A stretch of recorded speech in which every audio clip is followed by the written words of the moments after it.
What if you could get profitable results from Google Ads even with a really small budget? Most people think that you need to spend thousands of dollars a month to see any real success with Google Ads, but here's the truth.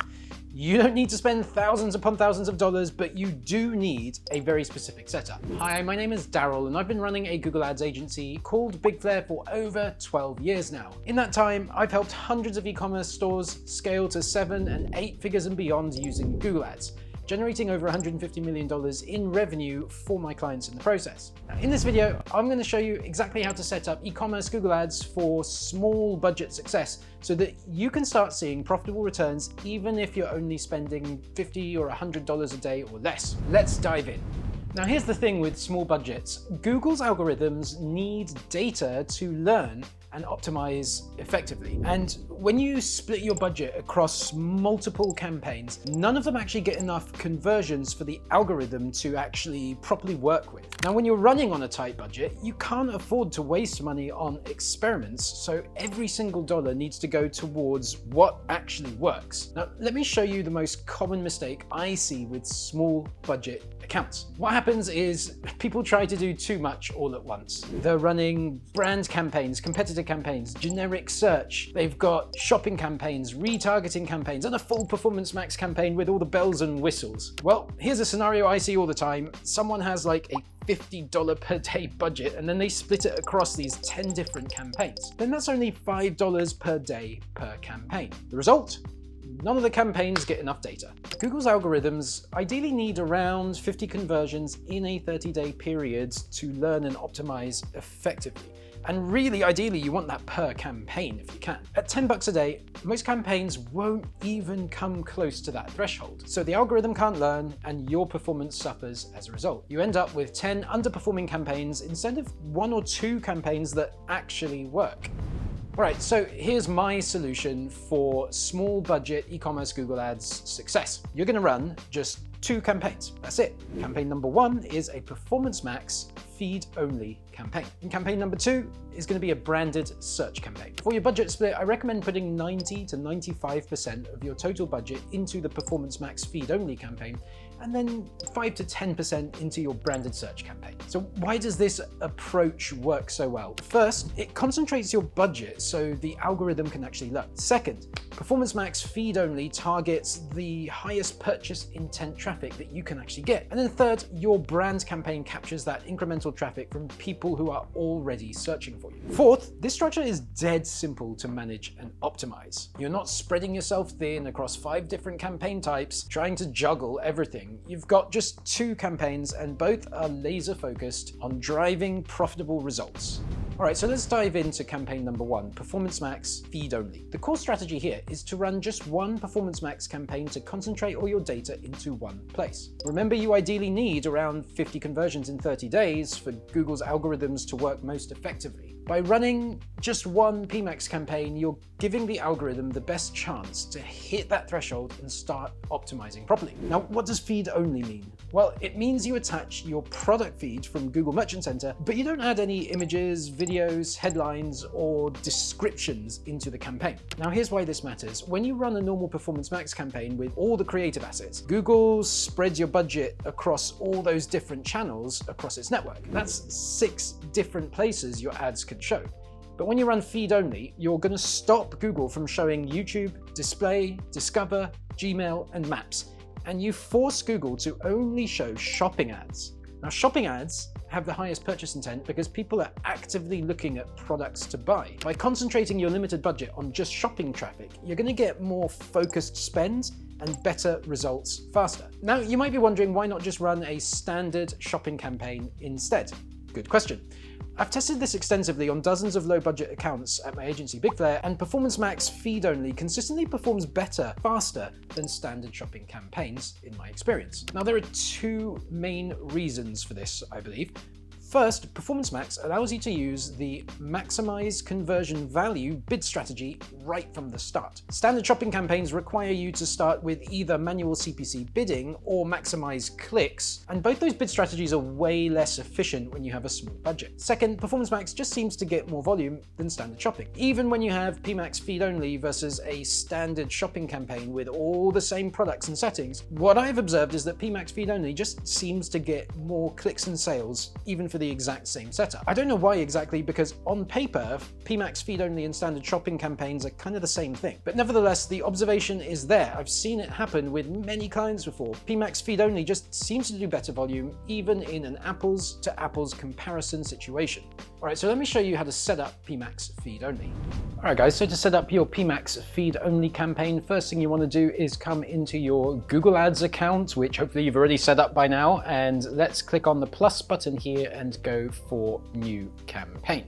Go to sales objective up here and then make sure your conversion goal is selected. So you also need to make sure your conversion tracking is set up and that you're tracking purchase conversions correctly. And then if that's the case, which it needs to be the case before you do any of this stuff, so make sure that purchase conversion goal is showing up here underneath where it says sales. You just need to make sure purchases is the only goal that shows up here. And if it says anything like add to cart or initiate checkout or contact us, like all those things you don't want in here. You just want to see your purchase conversion goal in here.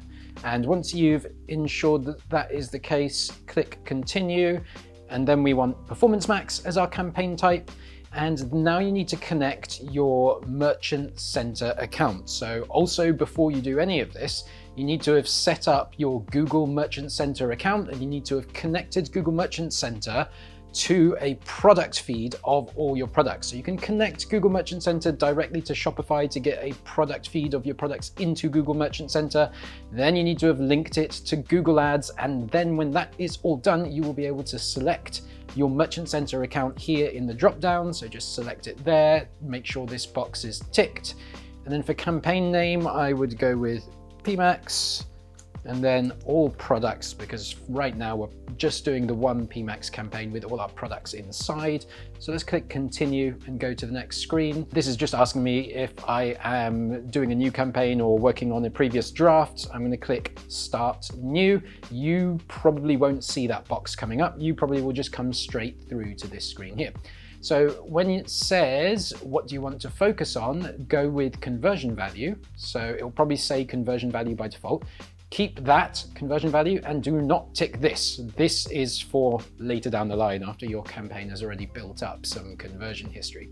And then again, customer acquisition, this is a bit more of an advanced setting for much more mature Google Ads accounts. So if you're new, if you're a low budget advertiser, you probably just don't want to be doing this right now at all. So leave that unticked as well, and then click next. Okay, now you've got your countries. So let's select, oh, and it's asking me to do two-factor authentication. Okay, so I've done my two-factor authentication. Okay, so we now select our locations. Let's go United States. English as my language is selected. That's all good. And no, this campaign doesn't have EU political ads. So just make sure that's still a no. Under more settings, we've got a bunch of stuff that we don't really need to touch at this point. So you can just leave all these more settings at the default. Don't really need to change any of those for a new small budget e-commerce feed only campaign. And let's go to next. Okay, so now it's going to start asking us about asset generation, and you can just skip this. This is exactly what we don't do when we're making a feed-only campaign. We're not going to generate assets. So this is just the AI thing asking if we want AI help in generating our assets. You can skip that. And then asset group name. So now you need to select and create your first asset group. So let's say I'm doing asset group by category, and I'll just put in my first category here, men's shoes. And then listing group, you want to select that subcategory within your feed. So we can go in here, use a selection of products, and then you'll have your feed broken out in different ways, right? So ideally you want to put product type, you want to use product type, or you can use a custom label so that you can subdivide your categories. I would recommend actually using a custom label. And then put your product categories into a custom label in your product feed, and then you can select your products by the custom label, and you can select whichever product category you want to select for this particular campaign. So in this case, I was doing men's shoes. This particular client is not actually a men's shoes advertiser, so I'm just going to select something just as an example. Let's save that there. And then brand guidelines, we don't actually need to put in any brand guidelines, we can skip that. And then here's all just like the bunch of stuff that you want to skip, because we are not adding assets. So if we were doing a full PMax campaign, we weren't doing feed only, then we would be adding all this stuff here. But we're doing feed only, which means you don't actually need to add any of these assets. That's the whole point of feed only. Feed only means you don't provide assets. So you skip all of this. And then in terms of asset optimization, you just want to turn all this off just so it doesn't try to create assets for you. Okay, there you go. And now signals and audience signals, search themes and audience signals, you should definitely add these. Although just note that with feed only PMax, these don't have a massive impact on the overall results, but it still doesn't hurt to just add in your search themes and your audience signals into this campaign. So let's skip ahead and I'll just quickly fill all of these in. Okay, so there you can see I've filled in my search themes. I am pretending that I am advertising my running shoe shop. Obviously this is just an example. So we've gone with keywords that are really relevant to what I'm searching, like what I'm advertising. We've got men's shoes, running shoes, women's shoes, men's athletic shoes. So you just want to fill this section out with 30 to 50 of your best, most targeted keywords that you would really like to make sure you're showing up for in Google Ads. Again, this section isn't super important because really when we're doing feed only PMax, most of the targeting is dictated by your product feed. And I'm going to tell you more about optimizing your product feed later in this video. So, don't sweat it about this section. Just put in 30 to 50 keywords that make sense. But at the end of the day, this isn't actually going to make a huge difference in a feed only campaign. And again, with the audience signals, it's not going to make a huge difference to your performance in a feed only PMax campaign. Most of your targeting is going to be dictated by your feed, but the audience signals do help give Google some signals as to who within the audience of people searching for your products, who within the audience Google might be able to bid a little bit higher on, who should Google prefer maybe within the audience of people who are potentially looking for your products. So this isn't the be all and end all, but you do just want to fill it out properly because it does help a little bit. So first of all, your data, you go browse, and then you'll have website visitors or customer lists. So go under website visitors, and this is where you can add in your retargeting audiences, which can be auto-created for you by Google, but I do recommend you go in and manually create your retargeting audiences under the audience manager section in Google Ads, and then create audiences like this. So, let's make sure to target my cart abandoners, people who added to carts. We'll target the all visitors. That's quite a broad audience, but also make sure to target people who visited collection pages and homepage visitors. And then we've got different pages for some of my category pages here, so we want to target them. I've also added some analytics audiences, like people who had page depth greater than 2. So these are good to target as well. Let's target them. Okay, so that's enough for this example, but you just want to add in, I would say, around 5 to 10 of your best, most relevant retargeting audiences, different ways of segmenting your site. For example, do add the all visitors audience as your catch-all retargeting audience, but also make sure to add your added to cart, like cart abandoners. Previous purchases are worth adding, especially if you do get repeat purchases. And then category pages, product pages, bestseller product pages, all worth adding here so that you've got a good collection of first-party data audiences, retargeting audiences. And then also add in, so now we've added in the retargeting audiences, and then the next thing you can do is add in interest and detailed demographic audiences. So if we click in here, now what you can do is find in-market segments, life events. What's good to add here is in-market audiences and affinity audiences that are relevant to your product and your niche, and you can find them just by searching. So let's search for running shoes. And then we're going to see a bunch of in-markets. In-markets are a great audience type because that is an audience of people that Google thinks are in the market for this particular thing right now. So we're going to add in any in-markets that are relevant to what we sell. And then if you scroll further down, you'll also start to see some affinity audiences, and I recommend adding both of those types. Get 5 to 10 high quality in markets and get 5 to 10 high quality affinity audiences in there as well. And right now I just searched one thing and I'm just clicking on a bunch of stuff. When you do this, like search a few different things, try a few different combinations or ways of thinking of or searching for your product, and pick the 5 to 10 in markets and affinities that are the best and most relevant for your actual products. And then under additional signals, the last thing we've got left is demographics, and you don't really need to change these. I just recommend leaving these as is. Okay, so now we've got our in markets, we've got our affinity audiences, we've added your data segments. There's one final type of audience to add, and that is custom segments. And you can do it like this. Click into here, then you're going to see the new segment button over here. Click new segment, and then what you see is this new custom interest window. You can name your segment here, and what I recommend doing is adding, again, between 5 to 10 different custom segments of different purchase intentions for keywords that are relevant to what you're selling. So let me go ahead and just plug in an example right here. Okay, so here you can see I've filled out the interests or purchase decisions. I've called this segment name men's running shoes, and I've added in some keywords, between 5 to 10 keywords that are relevant to my theme.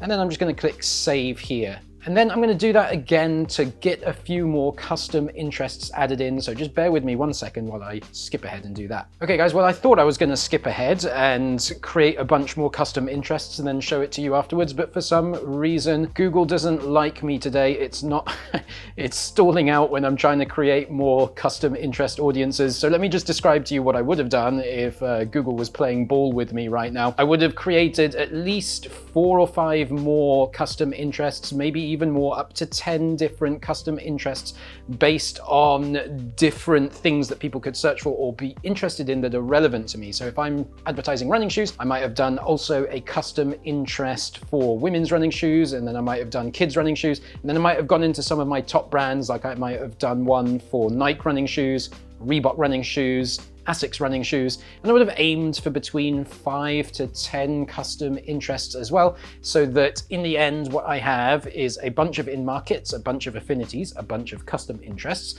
and a bunch of retargeting audiences, i.e. your data audiences. That's what I was aiming for, and adding in your search themes there as well. And then you don't need to change demographics. You can add a name for this audience here if you want to save it into your library and use it elsewhere. And then you can click next to say that you're done. On the next screen, Google's going to ask you for your custom budget, your average daily budget that you want to set. It's probably going to recommend something way higher than you actually want to spend because, hey, Google does that. So we are going to change that, and we're going to put in a budget that is around 90 to 95% of our overall budget that we're looking to test with on Google Ads. So like, let's say I've decided that I can budget $3,000 per month for the next 2 to 3 months of testing. So then that would equal $100 per day on Google Ads on average. And then I want maybe 90 to 95% of that budget into Performance Max, so then I would put $90 there. Now, just now I used $3,000 per month as an example number. Maybe you've got more, maybe you've got less,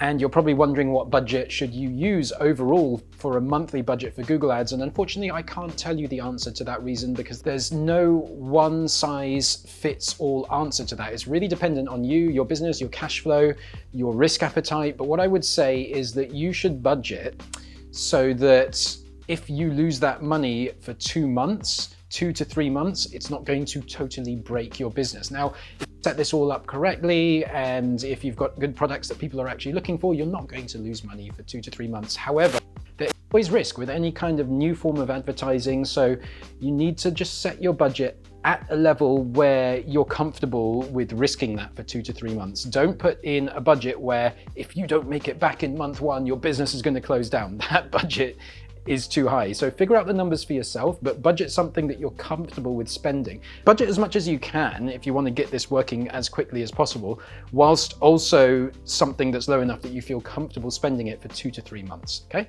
And then you work back to your daily budget based on that. Okay, so then we click next button.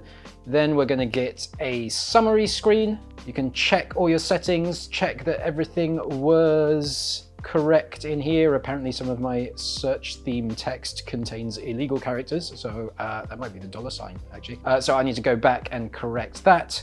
Okay, that's corrected now. So now I have the publish campaign button, which I'm not going to click here because I'm actually in a real life client account here. But when this is you and you've checked that all the settings are correct, you click the publish button and then you are off and away. You are off to the races, as we say, and your PMax campaign has been launched, your PMax feed only campaign.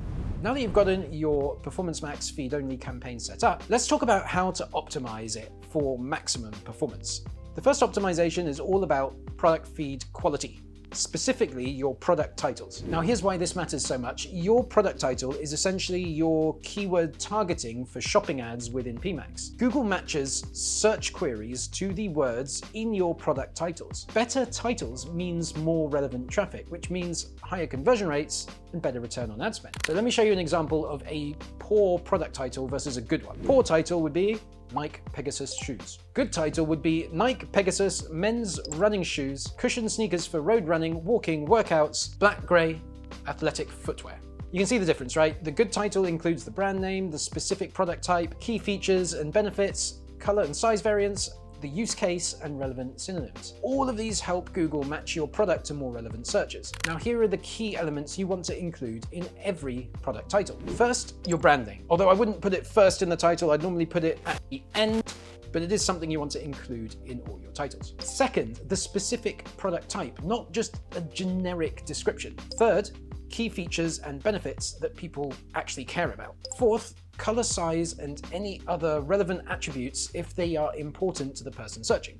Fifth, the use case or category. And sixth, relevant synonyms that people might search for. Now, where do you optimize these product titles? You want to customize them in your product feed, not on your website. You can do this directly in the Google Merchant Center feed editor, or you can use a feed management app like Data Feed Watch or Go Data Feed. These tools give you more control and flexibility to create really optimized product titles without changing anything on your actual website. The second optimization is all about how you structure your asset groups within your Performance Max campaign. Now here's my recommended strategy. Set up asset groups by product category. For example, if you sell shoes, you might have asset groups for men's shoes, women's shoes, or kids' shoes. Or you could segment by shoe type, running shoes, casual shoes, and formal shoes. The key is to segment in a way that makes sense for your business and your product range. Now, why segment by category like this? Well, here's something important to understand. When you're running feed-only Performance Max, the asset group structure doesn't directly impact your ad performance. The algorithm will just do what it does regardless of how you structure those asset groups. So why bother structuring by category? Two main reasons. First, you get performance visibility at the category level. You can see which product categories are driving results and which ones are not. This reporting visibility is incredibly valuable for understanding what's working in your business. Second, you get control to turn categories on and off. If you see a particular category underperforming, you can simply turn off that asset group. Or if you want to focus your budget on specific product categories, you just turn off the asset groups that you don't want running. For example, you might decide you only want to focus budget on your best sellers for now. So you turn off all the other asset groups. Now here's a pro strategy. Give your best selling products their own dedicated asset group. This allows you to track your top performers with laser precision. And if you want to focus all your budget exclusively on best sellers, let's say during the initial phases of your campaign, you can simply turn off all the other asset groups. This makes it much easier to control where your budget actually goes. Now for your setup approach, I recommend starting with 2 to 4 asset groups maximum. Keep it simple, especially when you're on a small budget. 1 asset group for your best sellers and 1 to 3 asset groups for your main product categories. You can always add more asset groups later once you're seeing success and ready to scale. All right, let's move on to campaign number 2, your brand search campaign. Now you might be thinking, do I really need a brand campaign? Isn't that just defending against competitors bidding on my brand? Well, yes, but it's actually much more than just that. A brand campaign actually drives incremental sales, and here's why. Various industry studies have shown that your organic brand listings in Google only get a 30 to 50% click-through rate. So that means 50 to 70% of people searching for your brand don't click on your organic listing in Google. They scroll past it or they click elsewhere. Your branded search ads will help to capture that 50 to 70% of searchers who scroll past the organic results. That's significant incremental traffic and sales that you'd be missing out on without a brand campaign. And here's the beautiful part about brand campaigns: the economics are fantastic. Brand clicks are cheap. You'll likely get some of the cheapest cost per clicks right here. Conversion rates are extremely high because people are already looking for your specific brand. And typical return on ad spend on brand campaigns, 1000% or more. It's a 10 times return or better that you can expect. And you only need 5 to 10% of your total budget, so it's a minimal investment for a massive return. All right, let me show you how to set this up. All right guys, so to create your branded search campaign, click the plus button in Google Ads and click New Campaign. We're going to go with the sales objective, and again, make sure that the purchaser's conversion goal is the only goal that's showing up here. You don't want anything else in here like sign up or leads or add to cart. Make sure none of those things are in there, just the purchase conversion goal. Click continue, and then this time you're going to select search because we are making a search branded campaign. And then you've got to select the ways you'd like to reach your goal, and we're going to select website visits and put our URL in here. So let me just put in my example URL for an example client and click continue.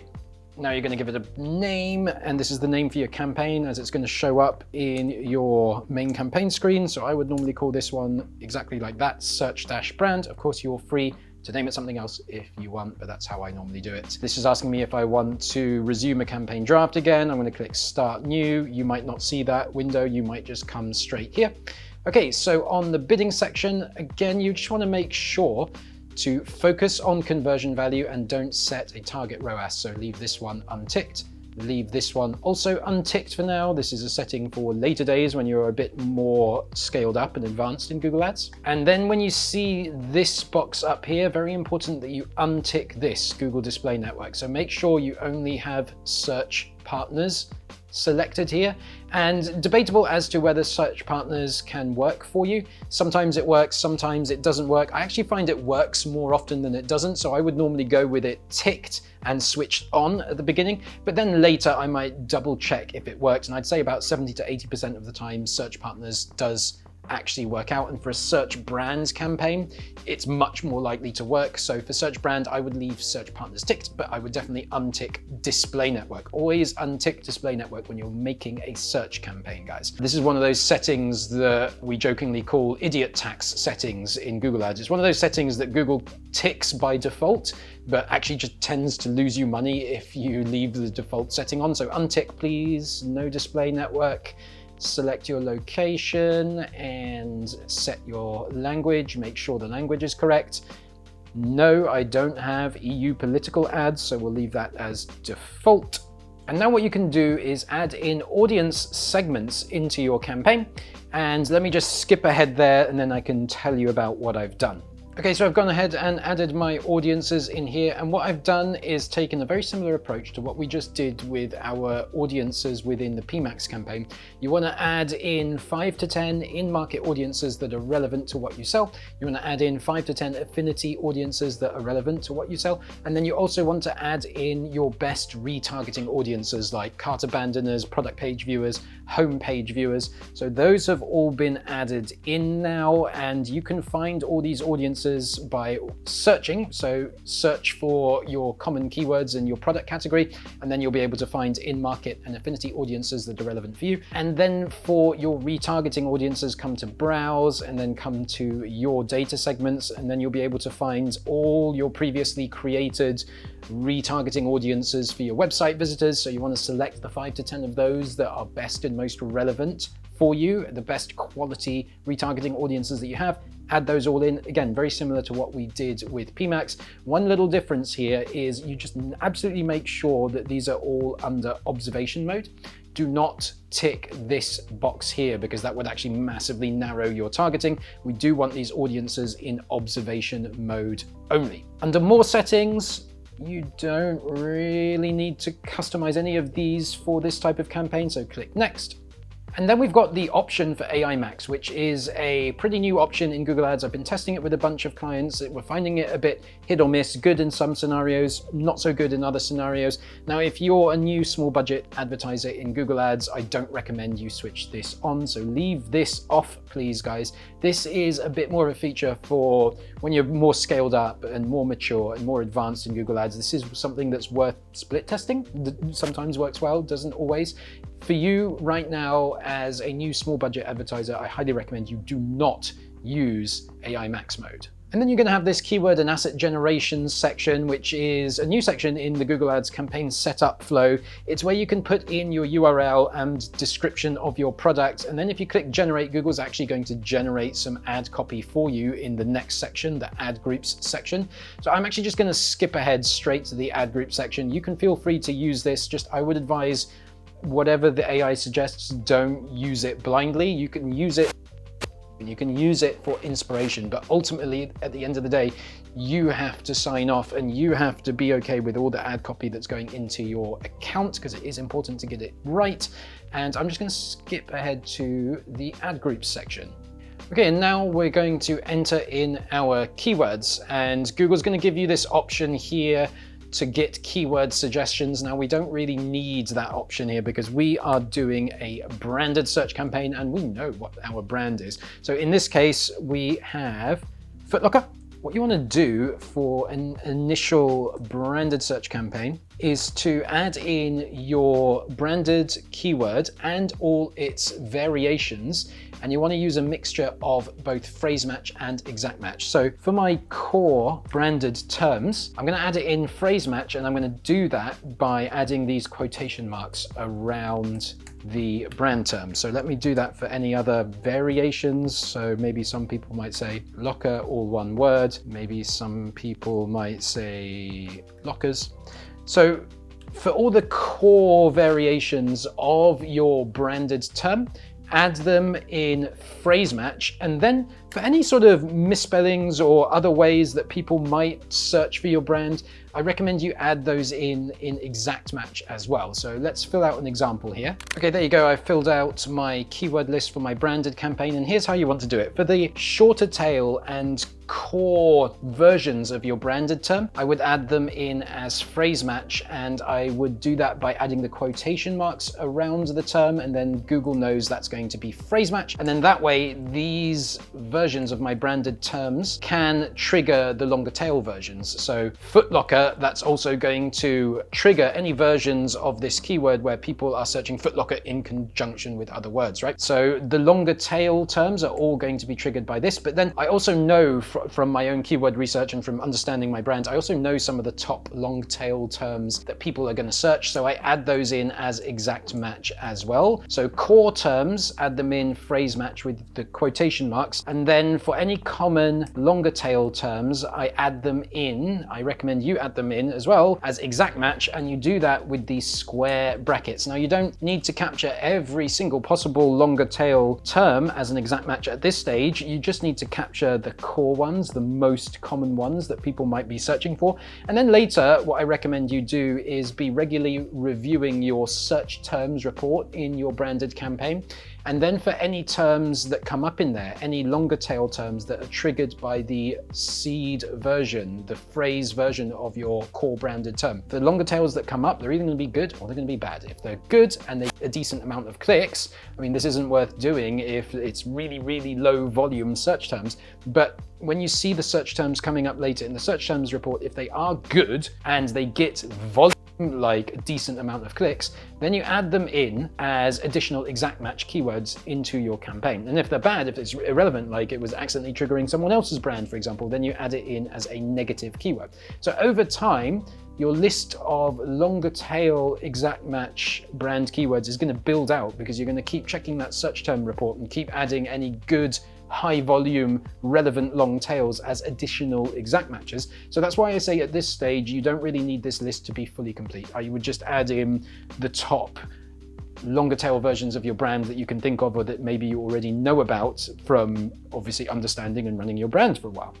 Okay, and then next up, you need to create your ad copy and set your URL destination. So I've actually just gone ahead and filled out this section already. And let me just tell you a little bit about what I've done here and what I can recommend you do within this section for ads. So first of all, with your headlines, I do recommend you have a mixture of different headline types and that you really focus on your headlines, guys. Like, headlines are way more important than descriptions. So focus most of your effort and brain power on getting a good set of headlines added. Now, different types of headlines you can add. This is a branded search campaign, so I recommend at least 4 different headlines that include your actual store brand in there, because that's what people are searching for in this campaign. So you can see I've done 4 headlines like Foot Locker official store, Foot Locker shop, Foot Locker online today. So that one's kind of brand plus call to action.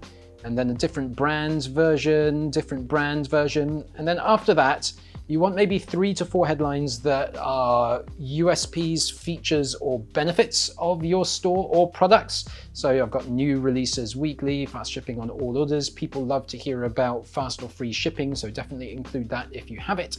All the latest styles. And then what we've got next are some call to action headlines. So we've had brand headlines, we've got USP, feature or benefit headlines. Now we've got call to action headlines: shop now and get the perfect fit, grab your sneakers today, browse best selling shoes, upgrade your run. And then if you've got 4 headlines of each of those types, brand, USP, feature, benefit, and then call to action, you're going to have 3 headlines left over. And then I use that as just a flex space, right? So here we've got some social proof or credibility. Here we've got another feature, benefit, or USP. And then here we've got another proof or credibility thing. I use those last 3 headlines as kind of a flex space type of headline that I think is kind of relevant or good. Then descriptions, make sure you've filled out all your descriptions. You do want to add a bunch of images of your products to the images section as well. Make sure you've filled out your business name, business logo.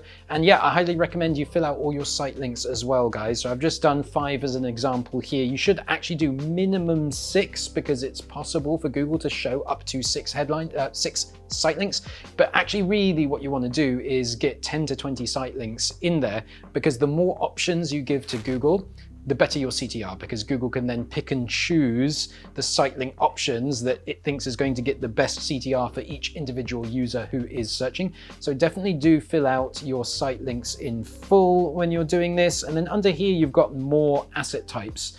So you don't need calls, you don't need messages. What I do recommend you fill out here are call outs, at least 10, ideally 20 of those. Fill in your prices as well. You don't need calls or messages. Promotions is only relevant if you're actually running a promotion or discount right now. If you are, fill that out. But in all cases, you can get prices in, call outs, structured snippets. You definitely want those. You don't want lead forms or apps. Those don't really matter or not really relevant for e-commerce. You can skip those. And then once you've filled out all this stuff here, you can click save and you go to the next screen. Now you're going to be reviewing your ad group and all the assets added. And then once you're happy that this is all correct, you can click next. And now you're going to set your daily budget again. Now I talked about daily budget in the previous bit about Performance Max, but let's just put in a daily budget of 10 here as an example. Okay, click next. Final review screen and final check to make sure everything on here is correct and good. Okay, and then you're going to see your campaign review screen here. This is where you can give it a final check to make sure all your settings are good and correct. There are no errors here, all good. And when you're happy with everything here, you can then click Publish Campaign to go ahead and launch your branded search campaign. All right, so now you've got both campaigns set up, let's talk about how to launch them for maximum success. First up, the right bid strategy to start with. For your Performance Max campaign, begin with focus on conversion value and no target ROAS set yet. And for your brand search campaign, same thing. Start with focus on conversion value and again, no target ROAS right now. Now, why start with these no target bid strategies instead of setting targets right away? It's because you need data first before you can set meaningful targets. The algorithm needs to learn what good performance looks like in your account before before you can tell it to hit a specific ROAS number. Now here's your key milestone to watch for: 50 conversions in your Performance Max campaign.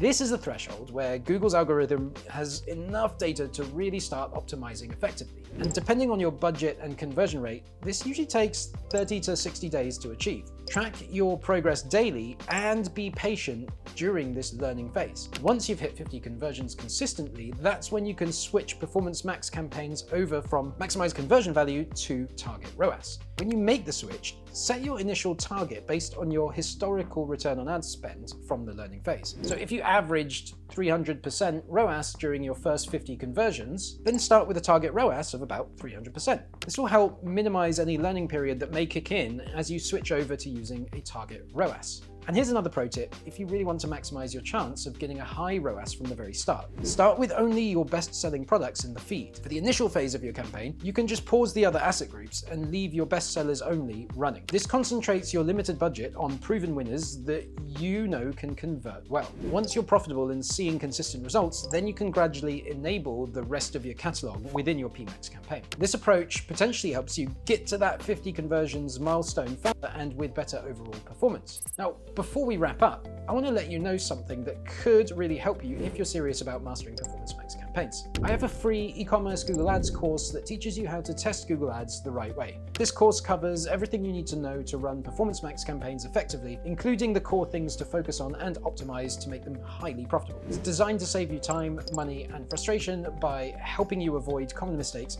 and focusing on what truly matters. So you can grab your free copy by clicking the link in the description below. Right, let's wrap up with some final thoughts. Now let me recap the small budget formula for you. You're running just 2 campaigns, Performance Max feed only, plus a brand search campaign.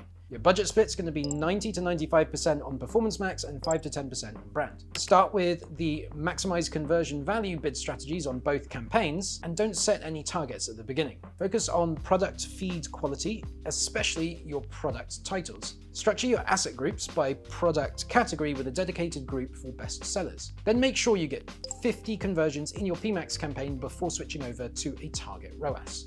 Now here's what not to do. Don't spread your budget across 5 or more campaigns.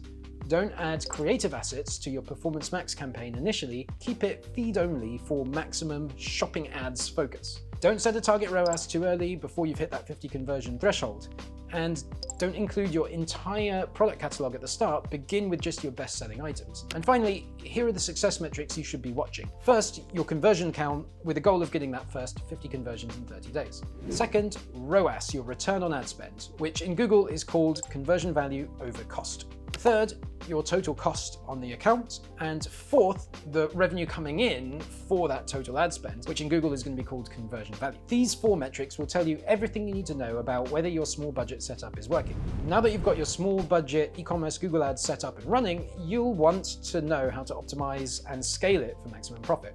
So check out this video right up here where I show you how I get a 700% ROAS on Google Ads the easy way. It's the perfect next step for you when you're ready to take your campaigns to that next level. That's all from me today, guys. Good luck with growing your Google Ads. I hope to see you on the next one.